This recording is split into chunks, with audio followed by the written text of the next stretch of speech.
주님이 여기 3일 저녁 수요 기도회 자리 가운데 함께 하시는 줄 믿습니다. 우리 주님께서 우리를 부르셨고요, 이 기도회 자리로, 은혜의 자리로 우리를 초대하셨습니다. 주의 성령께서 예비하신 그런 은혜를 오늘 말씀과 기도를 통해서 충만히 부으실 줄 믿습니다. 우리가 늘 주님 앞에 나가는 이런 기도회 자리 있죠. 이 기도회 자리가 아니고서는 우리 신앙이 결코 지탱이 될 수가 없습니다. 그 누구도, 교회 역시 마찬가지입니다. 기도회 재단을 늘 쌓고 새벽에도 저녁에도 우리가 함께 기도로 모이는 이 시간이 아니고서는요, 교회는 결코 교회가 될 수가 없습니다. 자, 오늘은 이 선지서 마지막 시간입니다. 열방을 향한 메시지에서 요엘과 오바댜 그리고 요나서를 묶어서 우리가 말씀을 보겠습니다. 이 마지막 시간에 선지서 마지막이죠. 요엘, 오바댜, 요나, 이 책을 이제 세 권을 함께 묶어서 보는데, 이 세 책은 대상도 다르고요, 선포된 대상, 그리고 이 선지자들의 활동 배경, 그 시기도 조금씩 다 다릅니다. 그러나 한 가지 공통 분모가 있어요. 이스라엘의 민족적 이 경계를 넘어서 온 열방, 이 하나님이 우주적 하나님이시다. 하나님의 메시지가 온 열방을 향해 선포된다. 하나님은 온 우주의 그 통치자다라는 이런 주제에 있어서는 공통 분모를 가지고 있다라고 할 수가 있습니다. 그래서 우리가 이제 이렇게 하나로 묶어서 보는 것입니다. 특별히 이 요엘은요, 남유다를 배경으로 해서 여호와의 날이라는 그런 선포를 주되게 들려주는 그런 메시지라고 할 수가 있고요, 오바댜는 이스라엘의 형제국인 에돔의 교만을 경고하는 그런 내용이라고 할 수가 있습니다. 그리고 이 요나서는 여러분 좀 익숙하시죠? 아스로의 수도인 니느웨를 향한, 사실 이 니느웨는 이스라엘 백성 입장에서 보면은 원수의 나라인데, 바로 그 니느웨를 향한 하나님의 긍휼이 선포되는 그런 책이라고 할 수가 있습니다. 어쨌든 이 요엘, 오바댜, 요나서는요, 이스라엘이 주변 제국들의 위협 아래 놓여 있던 바로 그 역사적 시기 가운데 하나님께서 그 역사 한복판, 온 우주 만물, 온 열방을 향해서 당신의 주권과 통치권을 펼치신다라는 그런 한 주제를 다 가지고 있다고 할 수가 있습니다. 그래서 이 각각 오늘 요 선지서들을 일별을 해보면은요, 물론 이제 간단히 그야말로 일별을 우리가 해보게 될 텐데요, 요엘서를 보면은요, 요엘서는 아까도 말씀드렸듯이 남유다 백성을 대상으로 선포된 그런 메시지라고 할 수가 있습니다. 요엘서는 정확한 기록 연대, 요엘 선지자의 활동 시기가 언제인지 정확히 알기가 어렵습니다. 왜냐하면 요엘서에 그것이 명시적으로 기록되어 있지 않기 때문이죠. 학자들에 따르면은 요엘서의 전체의 분위기로 보자면은 주전 9세기에서 주전 5세기까지 상당히 광범위하죠. 그 어간에 선포된 말씀이다. 이렇게 이제 다양한 견해가 있습니다. 그보다 더 중요한 것은요, 요엘서의 이 가장 핵심적인 메시지인 거예요. 그게 뭐냐? 여호와의 날에 관한 선포인 거예요. 그럼 여호와의 날은 무엇이냐? 요엘서에서 선포하고 있는 그것은 하나님께서 이 역사의 한복판 가운데 직접 개입하시는 그런 날이 있을 것인데, 그때는 온 민족들, 온 열방의 죄를 하나님께서 들추어내실 것이고, 그 죄에 대한 마땅한 심판을 부으실 것이다. 그게 바로 여호와의 날인 거예요. 다시 말해 하나님의 이 궁극적이고 그리고 아주 결정적인 심판의 날, 그게 바로 여호와의 날인 것입니다. 이 여호와의 날이라는 이 요엘서의 주제는요, 신약 성경에서도 그대로 인용이 되어서 사용되는 걸 볼 수가 있습니다. 어쨌든 이 요엘 선지자의 활동은요, 무엇으로부터 시작이 되냐면은 요엘서를 딱 열면은 이 아주 가공할 만한 메뚜기 제항이 거기 펼쳐지는 걸 볼 수가 있어요. 당시에는 이 농경 문화, 목축 사회 아니었습니까? 그런 시대 가운데 이 메뚜기 떼의 이 습격은요, 정말 엄청난, 다시 말해서 이 국가의 존립조차도 흔드는 그런 대재앙이라고 할 수가 있습니다. 이 메뚜기는 정말 무섭습니다. 요 사이에도 저 중동 지역에 보면 이제 메뚜기 떼의 습격이 정말 엄청난 골칫거리 정도가 아니에요. 상당한 위협으로 느껴지는. 지금 이 시대도 그런데 말이죠. 이 고대 시대에는 얼마나 더 했겠습니까? 어쨌든 파멸적인 이런 재난을 가져오는 이 메뚜기 떼의 습격을 이 요나서가 1장부터 이렇게 기록하고 있는 걸 볼 수가 있어요. 요엘서는요 그것을 단순한 어떤 기상이변, 자연재해 그런 식으로 보지 않고요, 이 메뚜기 떼를 하나님의 군대로, 하나님의 군대의 상징으로 여기는 거예요. 그래서 다가올 무시무시한 하나님의 이 심판에 대한 전조, 이게 바로 메뚜기 떼의 습격이라는 것이죠. 그 메뚜기 떼의 습격과 더불어서 결국은 그 마침이 뭐예요? 여호와의 날, 하나님의 이 궁극적인 심판의 날이 이스라엘뿐만 아니라 온 열방을 향해서 임할 것이다. 그게 바로 이 요엘서의 아주 중요한 선포입니다. 요엘서는 이제 단지 그처럼 심판과 재앙의 날인 여호와의 날, 그것만 선포하는 것이 아니고요, 여호와의 날에 대해서 준비해야 된다 이건 거예요. 대비해야 된다 이거예요. 그런 위기 앞에서 요엘이요, 선지자가 제사장들을 다 불러 모으면서 제사장들이 제단 곁에서 울며 기도할 것을 촉구합니다. 그리고 백성들에게는 그저 옷만 찢는 신용을 하지 말고 진짜 마음을 찢고 여호와 앞에 회개하지 않으면은 이 대재앙을 피할 길이 없다. 하나님의 심판을 모면할 길이 없다. 그렇게 회개를 촉구합니다.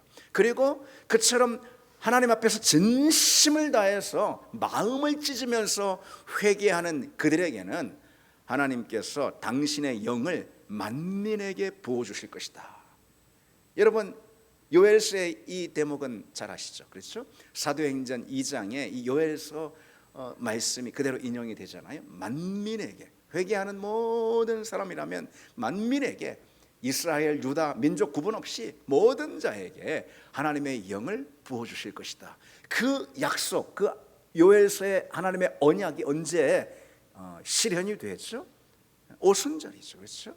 신약 오순절 사도행전 2장에 그렇게 성령의 기름 부으심이 임함으로 요엘서의 예언이 성취되는 걸 볼 수가 있습니다.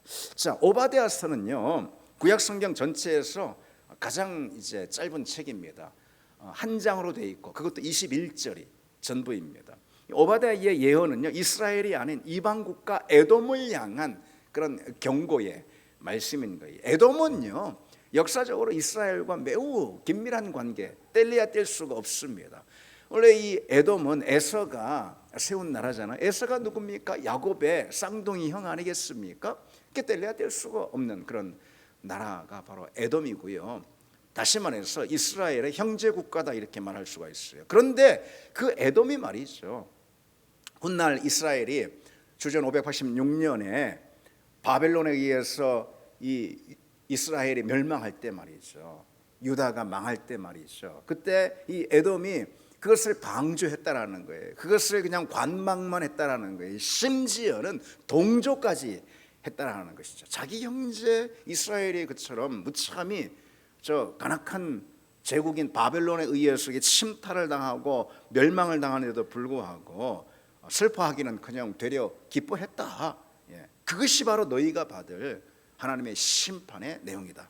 이렇게 말씀을 하고 있는 거예요. 그게 바로 선지서 그 오바댜의 내용입니다. 오바댜는 그런 에돔의 심판을 이제 선고를 하는데요. 특히 에돔은 그 남유다로 보자면은 유다에서 남동쪽에 있는 험준한 산, 지금으로 보자면은요 요르단의 그 페트라 지역 있잖아요. 그 험준한 바위산이에요. 그 바위산 기슭에 이 에돔이 위치해 있었거든요. 그래서 우리는 그 누구의 침략도 받지 않을 것이다 라면서 스스로 안전한 채 그렇게 하고 있는데, 하나님께서 그런 자기 안전을 마치 보장받은 양 하면서 어떤 위기의식도 느끼지 못하는, 그러면서 자기 형제국이 망하는 것을 속으로 기뻐하는 그런 에돔을 하나님이 반드시 손보실 것이다. 그냥 넘어가지 않으실 것이다. 그렇게 견고하는 것을 볼 수가 있습니다. 어쨌든 이 오바댜서는요 이스라엘의 멸망 앞에서 그저 동조하고 방관한 이 에돔의 죄를 묻고 있는 그런 책이라고 할 수가 있습니다. 요나서는 그래 여러분들에게 좀 친숙하지 않습니까? 일반적인 선지서들과 이 요나서는 상당히 좀 차이가 있다고 말할 수가 있어요. 아마 그 차이 때문에 다른 모든 선지서들, 대선지서까지 합쳤어요. 요나서는 상당한 차이가 있는데 아마 그 차이 때문에 여러분들이 요나서를 그래도 잘 알고 있지 않을까 생각이 됩니다. 다른 선지서들은요, 선지자가 선포한 그 예언의 메시지 있잖아요. 선지자가 선포한 그 말씀 있죠. 그것에 집중하는 책들입니다. 모든 다른 선지서들이. 그런데 반면에 요나서는요, 하나님의 말씀을 받은 선지자인 이 요나의 개인적인 이야기, 그리고 요나 개인의 어떤 내면의 갈등들, 그것에 초점을 두고 있다고 할 수가 있습니다. 다른 선지서들은 선지자들이 선포한 메시지에 초점을 두고 있다면 요나서만큼은 특별히 선지자 그 개인에게 초점을 두고 있는 책이 요나라고 할 수가 있습니다. 요나가 활동했던 시기는 주전 8세기 중엽입니다. 그래서 북이스라엘 여로보암 2세가 통치하던 그런 시대인데 북이스라엘이 제일 잘 살던 부강했던 그런 시기였고요. 그런데 한편 바로 그 시기에 그보다 더 북쪽에서 아수르라는 거대한 제국이 꿈틀거리며 일어나고 있던, 발흥하고 있던 바로 그 시기였습니다. 서서히 그 아수르가 세력을 키우면서 나중에 결국 어떻게 되죠? 주전 8세기 그 후반에 이르면은 그러면은 결국 이제 북이스라엘을 멸망시키지 않습니까? 바로 그 직전 상황을 말하는 것이 요나가 활동했던 시기가요. 그런 상황 속에서 하나님께서 요나에게 아수르의 수도인 니느웨에 가서 회개를 선포하라. 하나님의 심판을 선포하고 하나님의 심판에 임하기 전에 속히 무릎 꿇고 회개하라. 그래야 구원이 임할 것이다. 바로 그 메시지를 요나의 입에 하나님이 넣어주시는 거죠. 이 니느웨는 말씀드렸듯이 이스라엘의 원수 국가인 거예요. 그렇죠? 이제 곧 조금 있으면은 물론 그때 당시에는 그런 이후에 일어날 역사적 사건에 대해서 아직은 모르고 있었지만은 어쨌든 북이스라엘 그 위쪽에 있는 아수르 제국이라는 것은 분명 북이스라엘의 큰 위협이 되었고 훗날 북이스라엘을 멸망시키는 그런 원수의 국가 아니겠습니까? 그런 원수의 국가 심장부인 수도 니느웨를 향해서 하나님이 다시 말해서 복음을 전해라. 그것을 요나의 입술 가운데 넣어주는 거 아니겠어요? 그러자 이 요나는 너무너무 괴로워하는 것이죠. 니느웨야말로 하나님의 심판을 받아 마땅한데, 그런데 저 니느웨를 향해서 구원의 복음을, 회개의 복음을 선포하라. 이게 말도 안 된다. 그러는 거예요. 그래서 우리가 알듯이 요나는 하나님의 낯을 피해서 니느웨는 정반대 방향인 오늘날로 보자면은 그 스페인인 거예요. 스페인 지역인 다시스로 향하는 배를 타지 않습니까? 그 이후에 어떤 극적인 이야기들은 우리가 익히 아는 그런 내용들입니다. 막 폭풍우가 몰아치는 가운데 배에 있던 그 이방 선원들이 말이죠, 필사적으로 살려고 하잖아요. 그런데 그 와중에 요나는 배 밑창에서 잠을 청하고 있었죠. 결국 그 요나가 나 때문에 그런 거다 하면서 나를 바다에 던지라고 말하죠. 그로 인해서 이제 바다에 던져짐을 받고, 근데 물고기에게 삼켜지잖아요. 그가 마지 못해서 결국은 이제 물고기에 삼켜져 가지고 물고기가 이제 3일 만에 뱉고, 그래서 마지 못해 니느웨로 향하게 되는 거죠. 그리고 3일 길은 적어도 걸으면서 하나님의 말씀을, 메시지를 선포해야지 될 만큼 거대한 성이 니느웨거든요. 잘 재밌는 사실들이 많이 있는데 니느웨에 대해서, 고대 니느웨를 말하는 것이죠. 지금부터 보자면은 한 2700~800년 전 말이죠. 그 고대 니느웨 도시 그 성읍을 많은 고고학자들이 발굴을 했습니다. 어마어마하게 큰 도시의 규모라는 사실을 발견하게 됐죠. 어쨌든 3일 길은 적어도 걸으면서 하나님 메시지를 선포해야지만 될 수 있는 그런 거대한 성 니느웨인데 요나는요 단 하루 동안만 그냥 그저 성의 없이 니느웨 성을 다니면서 회개하라고, 그러지 않으면 하나님의 심판이 있을 거라고 하면서 딱 5마디만, 5단어로 된 말만 그냥 무성의하게 형식적으로 선포하는 걸 볼 수 있어요. 그런데 웬걸 니느웨의 모든 왕부터 시작해서 백성들이 이르기까지 다 제 무릎 꿇고 회개하는 그런 정말 상상도 할 수 없는 그런 일들이 벌어지죠. 여기서 우리가 뭘 성경이 말해주는 것일까요? 그렇게 많은 선지자들을 보내가지고 이스라엘 백성들, 유다 백성들에게는 하나님의 경고의 메시지를 주는데도 불구하고 이들이 꿈쩍도 하지 않잖아요. 그런데 하나님이 요나라는 한 선지자를 보냈는데 그 요나가 그저 마음이 그냥 굽어가지고선, 그렇죠? 걔 어쩔 수 없는 그런 태도를 가지고선 그저 대충 훑으면서 하나님의 심판의 말씀을 전했는데, 이 이방 느느웨 성에 모든 백성들은 다 제 무릎 꿇고 하나님 앞에 회개를 했다라는 이 사실. 그럼 뭘 말해주는 것입니까? 이방인들도 저렇게 회개를 하는데, 그리고 정말 진솔하게 복음을 전하지도 않았는데도 불구하고 저렇게 회개를 하는데, 하나님의 백성이 너희들은 뭐냐? 그거를 꼬집는 거 아니겠어요? 그렇죠. 그때로 보면은요, 예수 믿는 우리가 훨씬 더 완악한 것을 볼 수 있어요. 훨씬 더 완고한 태도 있는 걸 볼 수가 있어요. 하나님의 사랑을 뭐 당연한 것으로 여기고, 하나님의 긍휼을 뭐 너무나도 마땅한 것으로 여기고, 내가 늘 죄를 짓고 짓던 죄를 또다시 짓고 반복하며 짓는 그런 나의 이 죄 짓는 그런 한복판 안에서도 하나님을 두려워하지 않는 것이에요.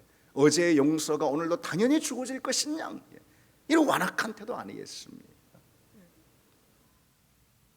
사실 우리가 훨씬 더 완고한 그런 모습들을 많이 보인다는 것이 있어요. 어쨌든 바로 그런 유다와 이스라엘 백성들, 하나님의 자기 백성들의 그런 고집을 여기서 드러내주고 계시는 거죠. 니느웨 백성들이 단번에 회개하는 것을 통해서. 어쨌든 이 주목할 점은 뭐냐면 요나서에서요, 니느웨가 구원받는 것을 그렇게 보고선 요나가요 막 복장이 터집니다. 내가 대충 그냥 하루 다니면서 하나님의 심판을 전했는데, 그러면 저들이 다 귀뚱해도 안 들을 줄 알았는데, 그래서 결국은 하나님의 심판이 그들에게 임할 줄 알았는데, 그래야 마땅하다고 여겼는데, 웬걸 이들이 다 제 무릎 꿇고 회개를 하네. 그래서 하나님의 용서와 하나님의 긍휼이 그들 가운데, 하나님의 구원이 그들 가운데 임한 것이죠. 그로 인해서 이 요나가 하나님께 불같이 화를 내는 걸 볼 수가 있습니다. 이스라엘 핍박하는 원수 국가가 자비를 얻은 것, 견딜 수 없어 하는 것이죠. 그래서 차라리 내 목숨을 거둬주세요, 이렇게까지 합니다. 그런 가운데 뜨거운 그 동풍으로부터 자신을 가리워줬던 박넝쿨이 있었는데, 그 박넝쿨, 벌레가 올라와서 박넝쿨을 갉아먹어서 박넝쿨이 죽게 되거든요. 그러자 또 요나가 그것으로 인해서 엄청난 짜증을 내는 걸 볼 수 있어요. 그런 요나를 향해서 하나님이 말씀하십니다. 그 말씀의 내용이 오늘 우리가 읽은 본문이에요. 내가 수고도 아니하였고 재배도 아니한 이 박농쿨을 아꼈거늘 하물며 이 큰 성읍 니느웨에는 좌우를 분별하지 못하는 자가 12만여 명이요, 가축도, 심지어 가축까지도 주님께서 말씀하십니다. 가축도 많이 있나니 내가 어찌 아끼지 아니하겠느냐. 그렇게 하나님은 이 박농쿨 사건을 통해서 비록 이방인일지라 하더라도 그들을 향한 하나님의 긍휼은 똑같다. 그들을 향한 하나님의 마음과 사랑은 이스라엘을 향한 하나님의 긍휼과 마음, 그 사랑과 다를 것이 없다라는 것을 선포해 주시는 것입니다. 사실 이 대목은 우리가 좀 더 깊이 관찰하고 그 메시지를 살펴봐야 할 그런 내용이라고 할 수가 있습니다. 오늘은 뭐 파노라마 시간이니까요, 이 정도로 가름하고, 그렇다면 여러분, 요엘서와 또 오바댜서 그리고 이 요나서를 통해서 하나님께서 오늘 우리에게 들려주시는 그런 메시지가 무엇일까? 여러분, 이 새 선지서를 통해서 오늘 우리에게 주시는 메시지는 무엇이겠습니까? 먼저 요엘서를 보자면요, 요엘서의 중심 메시지는 물론 딱 그거 하나만 뽑기는 그렇지만은요, 시간 관계상 요엘서의 중심 메시지는 뭐냐면요, 옷이 아니라 마음을 찢어야 한다. 너희가 찢어야 할 것은 옷이 아니고 마음이다. 그게 바로 중심 메시지라고 할 수가 있습니다. 요엘서 2장 13절에 너희는 옷을 찢지 말고 마음을 찢고 너희 하나님 여호와께로 돌아올지어다 그랬습니다. 이때 당시 유대인들은요, 뭔가 그들이 복받치는 일, 그리고 또 그들이 회개해야 될 그런 일들, 또는 분노해야 되는 그런 일들 있잖아요. 그런 일들이 생기면은 이들이 이제 회개의 의미로다가 옷을 이제 찢은 걸 볼 수가 있습니다. 그러면 이제 그것이 하나님을 향한 그들의 정서를 보여주는 그런 이제 형식적인 태도라고 할 수가 있는 거죠. 그런데 거기에서만 그치는 것이 문제였던 것이죠. 옷을 찢는 것은 결국 무엇을 말해주는 것입니까? 그들의 마음을 찢는 것을 말해주는 거거든요. 그들의 마음을 통곡과 자복, 회개로 하나님 앞에 나아간다라는 그들의 마음을 찢는 것을 옷을 찢는 그런 형식과 행위로 보여주는 것이거든요. 그런데 이들은 단지 옷만 찢었다는 그런 뜻인 거죠. 무슨 말입니까? 그래서 형식적인 회개를 말하는 거예요. 그래서 종교적인 눈물을 말하는 것이죠. 물론 예배나 기도의 자리에서 우리가 눈물을 흘리고 회개해야 하는 것, 우리가 뉘우쳐야 하는 것, 그것은 중요합니다. 그러나 그런 눈물의 기도가 실제 삶의 어떤 방향 전환, 그거 없이 그저 종교적인 행위로 반복될 때, 그것은 단지 어떤 슬픔의 정서를 소비하는 것과 전혀 다를 바가 없는 것이죠. 슬픔의 정서를 소비하는 것, 그것을 통해서 종교적인 카타르시스를 그저 느끼고 마는 것, 그것과 다를 것이 없죠. 삶의 방향이 바뀌지 않는 회개라는 것은요. 여러분, 다윗이 밧세바 사건 이후에 뭐라고 통렬하게 회개하면서, 다시 말해서 그의 마음을 찢으면서 그가 회개하는 걸 볼 수 있습니까? 하나님께서 구하시는 제사는 뭐라고요? 상한 심령이라 그러잖아요. 하나님이여 상하고 통회하는 마음을 주께서 멸시하지 아니하실 것입니다. 이렇게 고백하지 않습니까? 이게 진정한 회개죠. 그저 감정적으로, 그저 정서적으로 눈물을 흘리고 많은 그런 형식적인 회개에 그치는 것이 아니고, 진정 마음을 찢고 삶이 돌이키는 것, 그렇죠? 삶의 변화, 실질적으로 일어나는 그런 변화를 말하는 것이죠. 여러분, 이것은 우리가 사실 너무나도 잘 아는 내용 아니겠습니까? 그럼에도 불구하고 우리는 너무나도 자주 반복해서 우리의 회개나 뉘우침이 그저 감정적인 또는 형식적인 내용에서만 그치는 경우가 참 많이 있다라는 것이죠. 그러면서 그것이 자꾸 굳어지니까 이제 더더욱 그런 우리의 행위가 반복되게 되는 거예요. 더더욱. 여러분 어떤가요?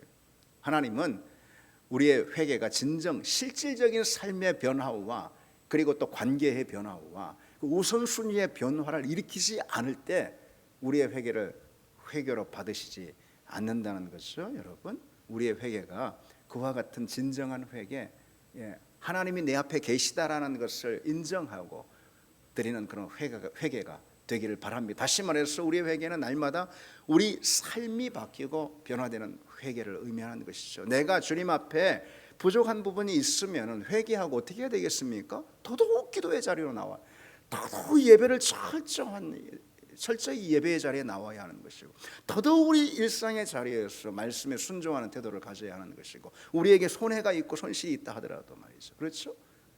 그게 참된 회개인 줄 믿습니다. 하나님은 우리의 회개의 자리에서 바로 그런 삶의 내용을 실질적으로 살펴보신다라는 거, 여러분 잊지 말기를 바랍니다. 오바댜의 중심 메시지는요, 방관자의 죄를 꼬집는 메시지라고 할 수가 있어요. 방관자의 죄. 오바댜서는요, 에돔에게 이 적극적인 죄가 있다라고 말하잖아요. 맞습니다. 에돔이 이스라엘을 또는 유다를 멸망시킨 건 아니잖아요. 그렇죠? 에돔이 직접적으로 하나님의 백성들인 유다를 공격한 것은 아니지 않습니까? 그렇죠? 다만 바벨론에 의해서 자기 형제국인 유다가 망할 때 그것을 그저 팔짱 끼고 뒷짐지고 바라만 보고 방관한 거, 그거였습니다. 그런데 그것을 죄가 아니라고 하나님 말씀하시는 분이 아니라는 거예요. 그것이 극악한 죄라고 하나님 말씀하시는 거예요. 에돔은 그저 방관만 한 것이 아니잖아요. 침묵만 한 것이 아니잖아요. 속으로 은근히 기뻐했습니다. 예, 속으로. 예. 저놈들 잘 됐다. 예, 저 자식들 꼴 좋다. 예, 은근히 속으로 좋아했다라는 것이죠.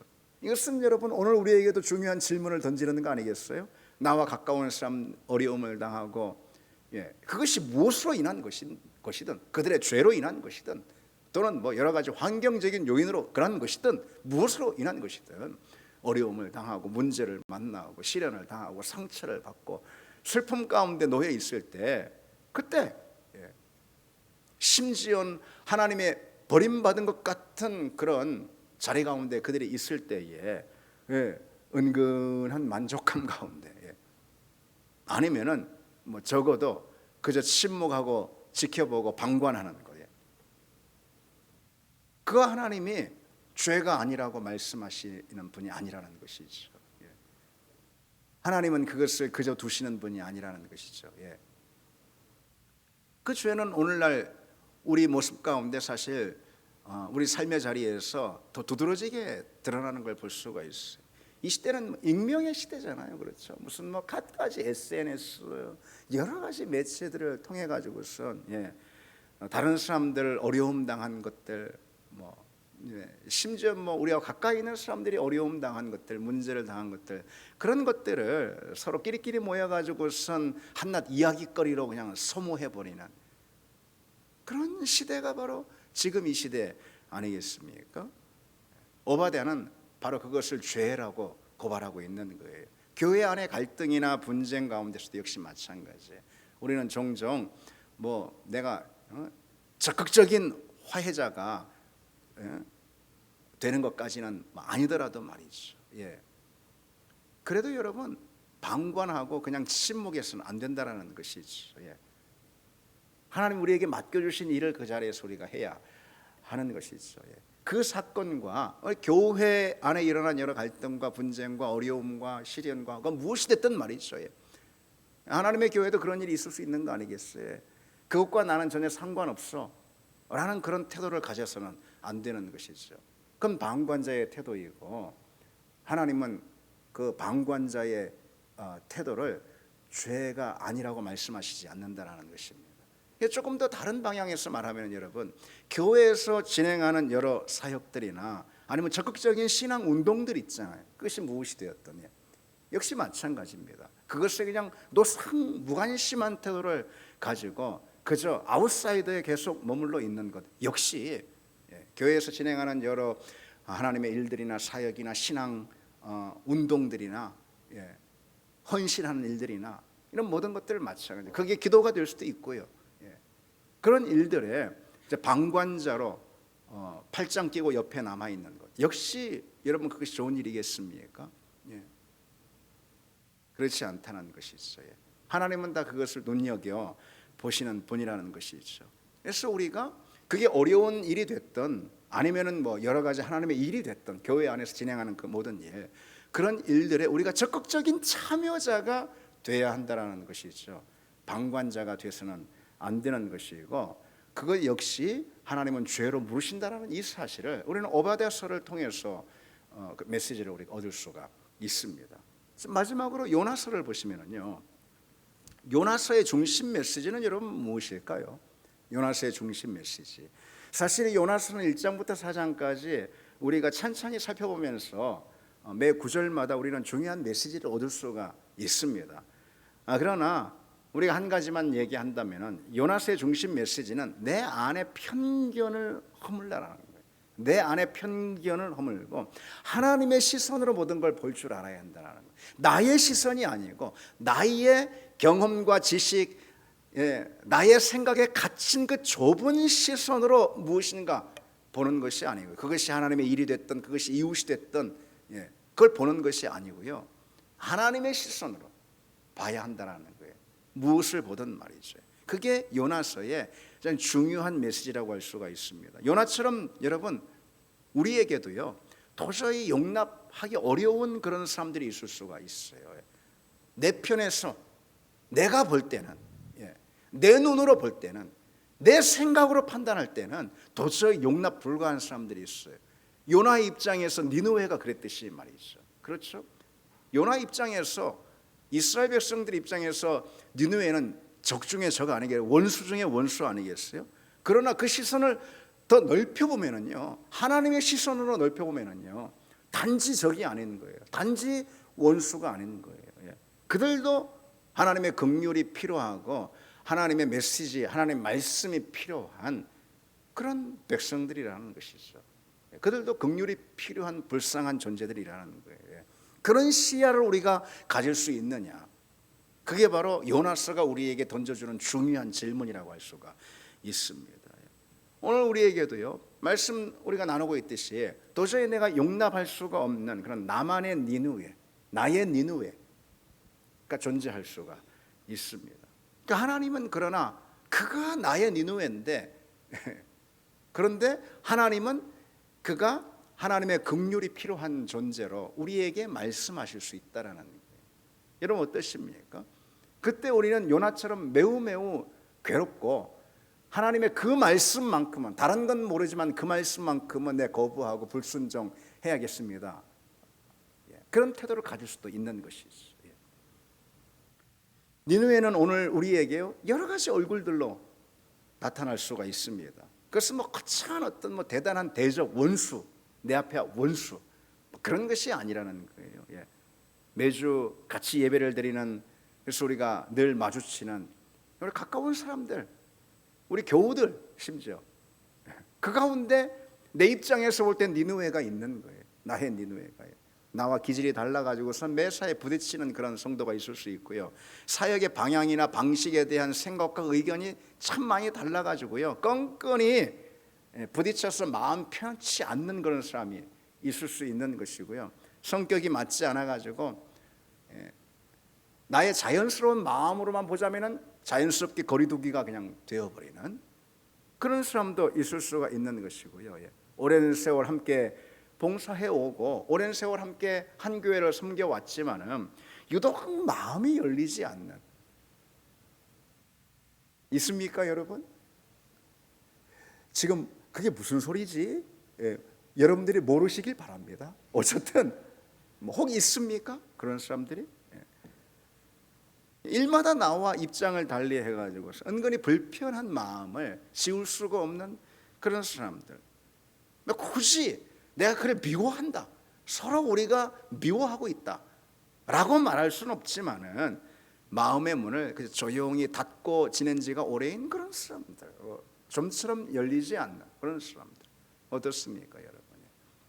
이게 오늘 우리 현실 가운데 있는 나의 니느웨라고 할 수가 있습니다. 물론 맞습니다. 내 입장이 완전 틀린 것은 아니에요. 이래저래 해가지고선 그 사람은 내 입장에서 니느웨인 거예요. 불편한 사람인 거예요. 어려운 사람인 거예요. 같이 하고 싶지 않은 사람인 거예요. 좀 적극적으로 말해서 하나님이 조금 혼 좀 내줬으면 좋겠는 그런 사람인 거예요, 내 입장에서. 그런데 여러분 생각해요. 하나님 편에서는, 하나님의 시야에서는, 하나님의 마음으로 볼 때는 어떨까요 여러분? 하나님의 마음도 나하고 똑같을까? 그걸 물어야 하는 것입니다. 쉬운 건 아니죠 이것이. 그러나 여러분은 매번 교회 안에서 뿐만 아니라 가정이든 어디서든 말이죠, 심지어 누가 봐도 나의 적대자인 그런 사람들이 세상 가운데 있을 수도 있잖아요. 그를 대할 때도 여러분 우리는 다시 한번 이 질문을 해야 하는 것입니다. 우리에게는 괴롭지만은, 그래서 요나처럼 다시스로 도망가고 싶고 하나님의 말씀에 불순종하고 싶지만은, 그러나 우리는 물어야 하는 것입니다. 하나님의 시선과 하나님의 마음에도 과연 그를 향해서 나와 같은 마음일까? 나와 같은 태도일까? 여러분 어떻습니까? 적어도 요나서 우리에게 가르쳐주는 것은 니느웨를 향한 하나님의 마음은 요나의 마음과는 전혀 다르지 않았습니까? 그렇죠? 니느웨 백성들도 이스라엘 입장에서는 원수들이지만은 하나님 편에서 볼 때는 긍휼을 베풀어야 할 그런 불쌍한 종들 아니었습니까? 여러분 우리가 그런 마음을 가지고 우리 주변의 사람들을 대하고 이웃을 대하고, 물론 그것은 하루아침에 되는 것이 아니고 쉬운 것은 아닐 수 있습니다. 그러나 하나님이 그런 훈련의 자리로 우리를 부르시는 줄 믿습니다. 믿습니다 여러분? 그런 훈련의 자리로 우리를 부르고 계시는 거예요. 에베소 4장에 모든 겸손과 온유로 하고 오래 참음으로 사랑 가운데 서로 용납하고 평안에 매는 줄로 성령이 하나 되게 하시는 것을 힘써 지키라. 아멘. 왜 여러분 바울이 에베소 교회 성도들을 향해서 모든 겸손을 요청하고 있을까요? 온유를 요청하고 있을까요? 오래 참음을 도전하고 있을까요? 사람들과의 관계 가운데 심지어 교우들인데도 불구하고 오래 참음이 내게 요청되는 그런 사람들이 있기 때문에 그런 거예요. 그렇잖아요. 온유라는 덕목이 내게 너무나도 요구되는 상황이 어느 상황이에요? 교회의 사람들을 대하는 상황인 거예요. 어디 무슨 술 먹고 난동 부리는 사람을 대할 때 우리에게 온유가 필요한 게 아니라는 뜻입니다. 온유는 우리가 교회에서 김 집사님과 이 집사님이 서로 만나는 그 자리에서 두 사람에게 매우 요구되는, 오래 참음 역시 도전되는 그런 신앙의 덕목이라는 거예요. 사랑 가운데서 겸손, 온유, 오래 참음으로 사랑 가운데서 서로 용납하라 그랬습니다. 어디에서요? 교회의 자리에서, 에베소 교회 성도들에게 용납이 필요한 사람들인 거예요. 우리는 서로. 저도 여러분들의 용납이 필요한 존재고, 여러분 서로 간에도 마찬가지라는 것입니다. 그럴 때에 성령 안에서 우리가 하나 되는 줄 믿습니다. 그렇게 하나 된 교회가 하나님의 역사를 이루고, 그리고 하나님의 뜻을 세상 가운데 세우는 줄 믿습니다. 우리 같이 이 찬양 드리시고 기도하겠습니다.